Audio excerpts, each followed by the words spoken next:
Terima kasih pemirsa, Anda masih bersama kami dalam Berita Papua. Bagi Anda yang baru bergabung, kami akan sajikan kembali 3 berita utama hari ini. Petani Merauke gagal panen karena cuaca buruk, harga cabai di Merauke makin mahal.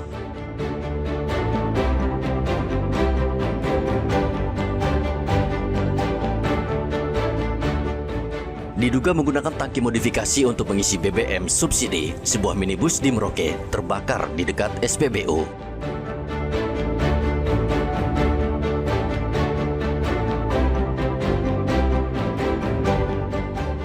Pengendara motor di Merauke terluka parah karena dibacok pejalan kaki.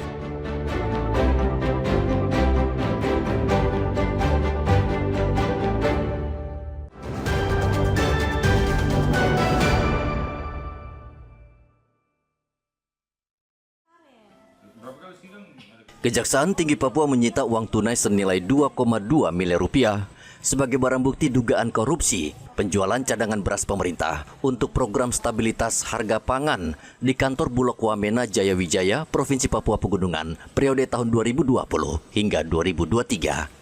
Uang tersebut disita dari selisih penjualan beras dari gudang ke mitra Bulog Wamena yang diduga diterima oleh bendahara dan 3 orang kepala cabang. Aspidsus Kejati Papua, Nixon Mahuse, mengatakan kerugian negara dalam kasus ini diperkirakan mencapai 37 miliar rupiah.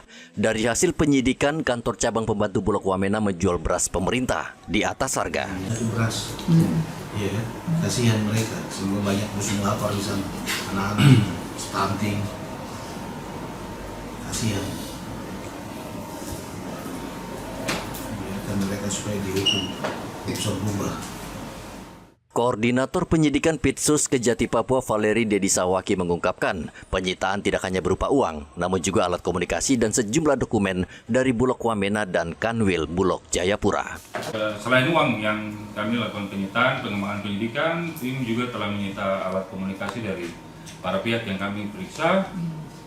Terus kemudian kami meminta beberapa dokumen saksi-saksi yang kami periksa di Bulog Wamena, kemudian ada juga yang dari Bulog atau Kanwil Bulog di Jayapura. Dan dari pengungkapan ketika penyidik menyita beberapa alat komunikasi dari para pihak, akhirnya sebagian besar cerita kemudian diketahui oleh tim penyidik.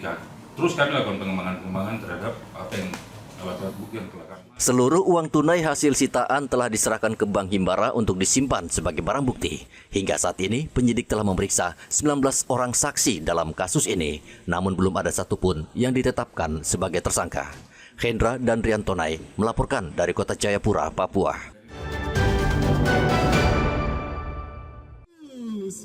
Kantor Perwakilan Bank Indonesia Papua menggelar Gerakan Nasional Pengendali Inflasi Pangan yang melibatkan puluhan UMKM di halaman kantor Gubernur Papua, Kota Jayapura pada hari Jumat. Sebanyak 34 UMKM dari berbagai sektor ekonomi, termasuk kelompok tani, distributor sembako, berpartisipasi dalam bazar pangan murah. Pengusaha kecil senang karena produk mereka lebih dikenal oleh masyarakat. Terima kasih, cukup sangat membantu kami orang tani. Puji Tuhan, apa yang kita bawakan sudah laku, separuh belum, tapi mudah-mudahan untuk kedepannya, mudah-mudahan habis, jualan kami habis. Harapan kami ke depan. Mama bawa apa saja hari ini? Hari ini saya bawa lombok, pepaya, petatas, sama kol bunga, jambu kris. Puji Tuhan, jambu kris, jambu airnya sudah habis. Dengan buah naga sudah habis. Sangat bagus supaya mempromosikan hasil kerja kita di Itu. Dari kelompok tani ini apa saja Pak yang dibawa? beras saja. Beras, Kita memang petani murni. Beras. Ada berapa banyak tadi yang dibawa Pak? Contoh tadi sekitar 2 kintal. Sangat menyupport dan sangat motivasi kepada kita, sehingga kelompok tani kita berdasarkan Papua itu bisa menjadi motivator di Kampung Karya Bumi. Sehingga yang tadinya lahan itu banyak yang tidur, alhamdulillah sekarang sudah banyak yang terbuka dan produktif. Kepala Perwakilan Bank Indonesia Provinsi Papua, Fatur Rahman, mengatakan akan terus menggelar gerakan pasar murah. Jadi ini rangkaiannya, puncaknya ya. Puncak dari rangkaian. Tapi sepanjang tahun dan menjelang Natal nanti kita akan tetap Ibu ya, GPM itu akan kita perkuat bahkan supaya masyarakat bisa mengambil Nataru dengan harga yang lebih.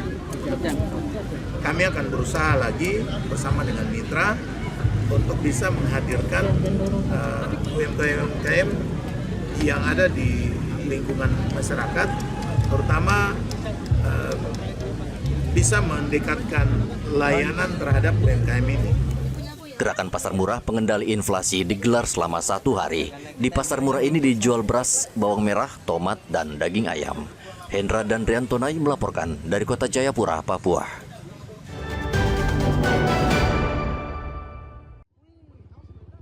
Minibus yang terparkir di depan sebuah kios di Jalan Ahmad Yani, tidak jauh dari SPBU Ahmad Yani, Jumat petang terbakar. Kebakaran membuat panik warga sekitar karena khawatir api merembet ke SPBU. Mobil pemadam kebakaran milik Pemda Merauke dikerahkan untuk memadamkan api. Sekitar 1 jam, petugas akhirnya berhasil memadamkan api yang melahap seluruh badan kendaraan tersebut. Dari hasil penyelidikan, polisi menemukan tangki yang sudah dimodifikasi pada bagian belakang minibus. Diduga pemilik kendaraan terlibat berbisnis BBM ilegal. Tangki tambahan terkait kendaraan tersebut. Cuma untuk penyebabnya hasil penyelidikan awal itu terkait konslet. Konslet dari mobil tersebut. Ya. Jadi untuk tindakan lain Pak Kasat kira-kira mungkin ada dengan artinya penyalahgunaan BBM ini kan? Harus seperti itu Pak Kasat. Nah, kalau untuk terkait itu nanti ke depan kami akan lebih aktif lagi untuk melakukan pengecekan terutama kendaraan yang dimodifikasi di SPBU. Saat ini polisi masih memeriksa pemilik kendaraan. Polisi di Merauke kerap menemukan kendaraan dengan tangki yang sudah dimodifikasi agar bisa menampung BBM dalam jumlah besar. Pemilik kendaraan biasanya membeli BBM bersubsidi dalam jumlah besar lalu menjualnya secara eceran dengan harga yang lebih mahal. Muhammad Ridwan dan Riantonai melaporkan dari Merauke, Papua Selatan.